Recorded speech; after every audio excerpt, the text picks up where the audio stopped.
Vamos a hablar de economía. El INE entregó los datos del IPC de agosto, el que llegó al 0,1%, acumulando un incremento este año de 2,6% y en 12 meses de 5,3%. Inflación que sigue en caída en medio de la estabilización de la economía. Para profundizar en estas cifras y qué se proyecta para los próximos meses, nos acompaña el académico de la Escuela de Negocios de la Universidad Adolfo Ibáñez, Pablo Pincheira. Pablo, bienvenido a Canal 24 Horas. ¿Cómo te va? Buen día.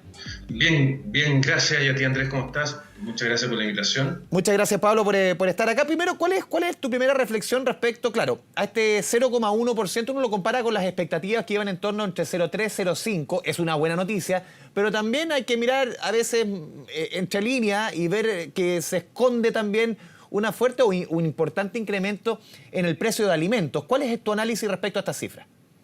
Primero que nada, sí, hay una sorpresa en relación a lo que se esperaba, porque después de las lluvias que tuvimos, las inundaciones, etcétera, el alza que fue súper popular, ¿verdad?, del precio de las hortalizas, las papas en particular, que a todos nos gustan tanto, más el alza del tipo de cambio que hemos visto estos últimos meses, esta última semana, diría yo. Uno esperaba, de hecho, fíjate, si tú te fijas, los analistas que tenían la encuesta Operador Financiero habían subido su previsión de inflación durante el mes. O sea, primero tenían, ponte tú, 0,3 y hacia fines de mes tenían 0,4, lo cual era bastante, digamos, común a través del mercado. Habían subido sus previsiones de inflación. Yo mismo también la vi. Yo estoy dentro del grupo ahí culpable de haber subido mis previsiones de inflación. Así que desde ese punto de vista nos generó una sorpresa, al igual que nos generó la sorpresa Lima Seca, del 1,8, claro, 1,8, o sea, que tuvimos. Está difícil calidad, o sea, había previsiones negativas, imagínate, salió 1,8, así que vamos a tener que corromper a todos los analistas que estamos haciendo algo distinto a lo que hace el INE y el Banco Central. Así que por lo menos hay una sorpresa. Por lo que se esperaba, quizás este alza del tipo cambio y el alza de los alimentos, quizás se vea reflejado en próximo Lima Seca, así que desde ese punto de vista hay que tener cautela. Sí, no le pasa a los encuestadores, no le pasa a los economistas, digo yo. Claro. Oye, Pablo, ya, entremos un poquito lo que te mencionaba en la segunda parte de la pregunta, el tema de alimentos, que ahí igual también preocupa porque sobre todo ahí golpea a los sectores más vulnerables que gastan un porcentaje mayor de su presupuesto justamente en alimentarse.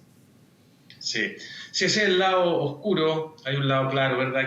Pero digamos una cosa, primero que nada, un alza de IPC tan bajita como esta nos beneficia a todos los consumidores, ¿verdad? Esto significa que está subiendo poco la canasta en general de bienes y, por ejemplo, todos los que tenemos algún costo en UF, seguros, arriendos, etcétera, todas esas cosas nos benefician a todos. Ahora, efectivamente, cuando uno va al análisis más en detalle, efectivamente, mira, esto me recuerda a un trabajo que cuando yo trabajaba en el Banco Central hice, que analizamos la inflación por deciles de ingreso. Y dependiendo del decil de ingreso, la inflación es distinta a la que se comunica habitualmente. Claro, la composición de gasto es distinta.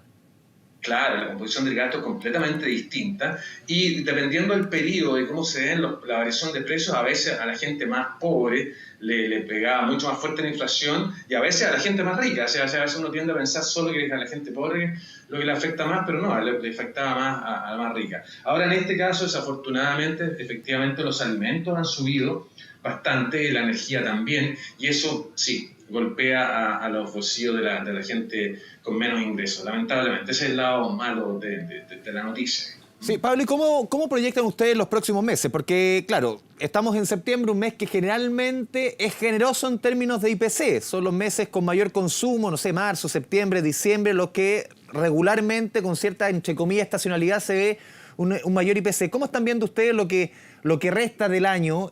Las predicciones mismas se cruzan con lo que entregó hace un par de jornadas el Banco Central. Y si es que definitivamente uno ya podría decir que la inflación dejó de ser tema. Mira, esa es una excelente pregunta. Es muy difícil decir que dejó de ser tema. ¿Te fijas? Estamos enfrentando riesgos. Mira lo que ha subido el tipo de cambio. En el último mes, mira, hace poco, hoy día está en 8,95 hace un ratito.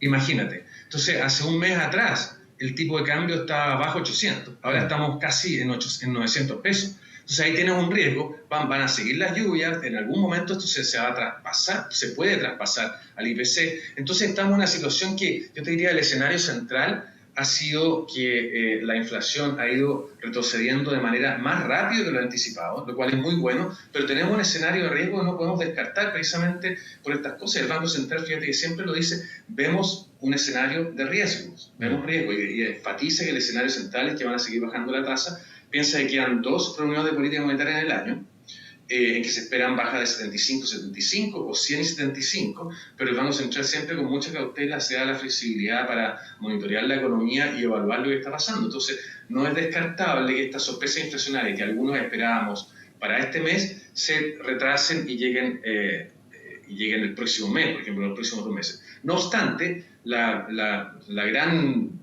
the big picture, iba a decirlo, pero bueno, se entiende, es que estamos con inflación en retirada, lo cual es bastante bueno, y tarde o temprano esperamos, más temprano que tarde, digamos, esperamos que la inflación se acerque al rango meta del Banco Central y a la meta del 3%. ¿Y no crees tú también, Pablo, que se puede dar también en otros análisis? Hoy día lo conversaba con el expresidente del Banco Central, José Gregorio, que hace un par de jornadas él proponía incluso que la rebaja de tasa debe haber sido de 1,5 puntos, ¿no? De 75. Claro, ahora, tomando en consideración este nivel de inflación, como que estos números quizás le dan la razón a él, en el sentido de que hay que ser más agresivo o todavía hay que tener más cautela, ¿crees tú? Mira, bien interesante lo que dijo José el otro día. Yo lo sigo mucho, tengo una gran estima, aprecio y admiración por él, así que sin duda su opinión es algo muy importante a seguir. Pero por otro lado, fíjate, los consejeros del Banco Central en forma unánime decidieron bajar 75 puntos base. Recordemos que acá, insisto, el Banco Central hace un buen rato que está viendo riesgos en la economía. Dice riesgos por el lado externo, ¿verdad? Entonces, y por otro lado tiene una proyección de crecimiento que está en torno al potencial para el otro año. Entonces está viendo, yo lo veo bastante preocupado el Banco Central por ciertos riesgos que no sé exactamente cuáles serán, no lo precisan muchas veces en su comunicado, pero hemos visto una caída del precio del cobre, ¿verdad? Hemos visto que las cifras de China quizás no son tan alentadoras. Entonces yo creo que el Banco Central está con una actitud cautelosa para que no se les cargue la inflación. Recordemos que en la primera hay 2 mandatos principales del Banco Central, que es la inflación y la estabilidad financiera. Entonces, desde ese punto de vista, cuando uno está arriba, capitán del barco, la verdad que le pesan las decisiones, se tiene que ser muy responsable. En ese sentido, yo veo que el banco está actuando con cautela y a mí me parece adecuado. Insisto, todos esperábamos una inflación más alta. El Banco Central en el último IPOM subió su previsión de inflación de este año, creo que de 4,3 a 4,5, algo así, o subió en una décima. Todos esperando más inflación que no llegó o no ha llegado todavía. Entonces yo creo que el Banco Central está actuando con cautela y bien. Esa es mi opinión. Pablo, a ver, tú mencionabas el tema del dólar. Hoy día estaba en 8,95, ha subido casi 100 pesos durante las últimas semanas. Dentro de los elementos que conjugaba el Banco Central en el IPOM para esta alza, la proyección para este año de 4,2 a 4,3, era justamente el dólar. ¿Cuánto puede presionar el dólar en lo que estamos conversando? ¿Cuánto puede significar quizás de rebarajar este escenario tomando en consideración que 2/3 de la canasta del IPC es importada? Sí, es una pregunta que se analiza mucho del Banco Central y dependiendo del periodo que se está analizando, la respuesta ha cambiado. Hubo un periodo que lo que se llama, esto es el pass-through, así se llama, o sea, hablamos medio en inglés los economistas, porque todo está en inglés, no es que seamos presuntuosos, bueno, quizás también somos presuntuosos, pero en general toda la somos los ingleses de Sudamérica, nunca lo olvidé.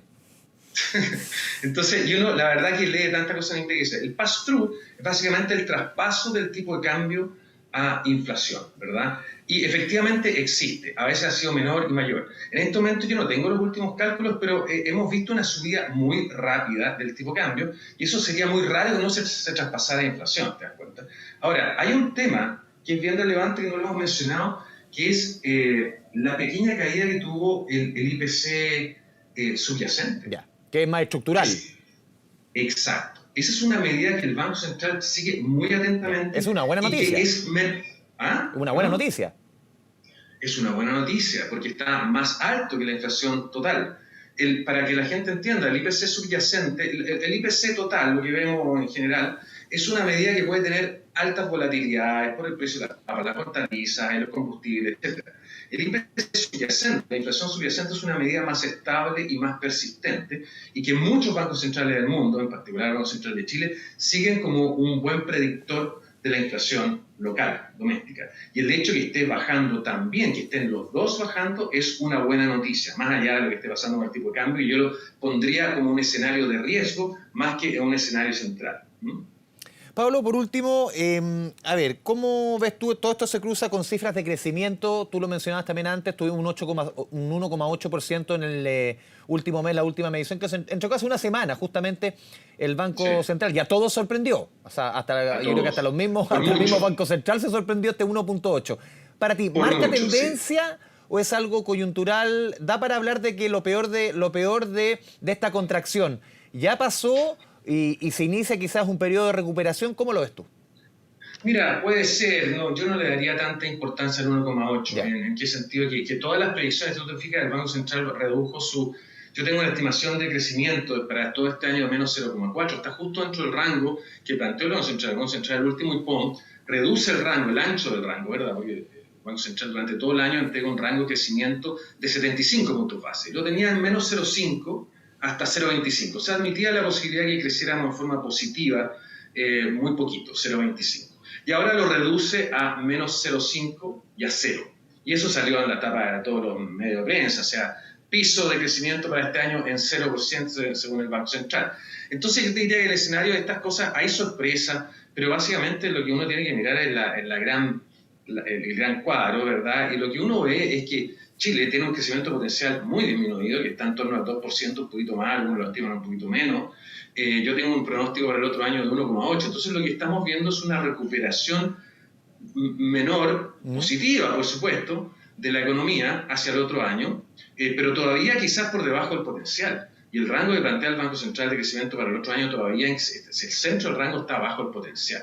Entonces, yo diría que vemos unas noticias auspiciosas, quizás como tú dices, estamos saliendo de este fango en que hemos estado este año fundamentalmente, pero vamos a salir con un poquito de agua nomás bajo el cuello, ¿te fijas? Vamos a estar flotando, pero no por mucho. Entonces acá, de verdad, si yo pudiera hacer un llamado a autoridades, hay que enfatizar la importancia que tiene el crecimiento en la creación de trabajo y en el bienestar de la sociedad. Si por muchos años se decía que el crecimiento no es lo único, está bien, pero el crecimiento, fíjate que el país no puede hacer más pobre. En la medida que tengamos crecimiento, vamos a tener más trabajo, más bienestar para todos, mejores pensiones, etc. Entonces es una situación que debería recuperar la prioridad que tuvo años anteriores.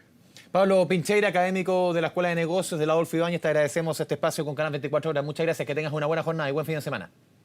Muchas gracias, Andrés, igualmente para ti. Chao, chao.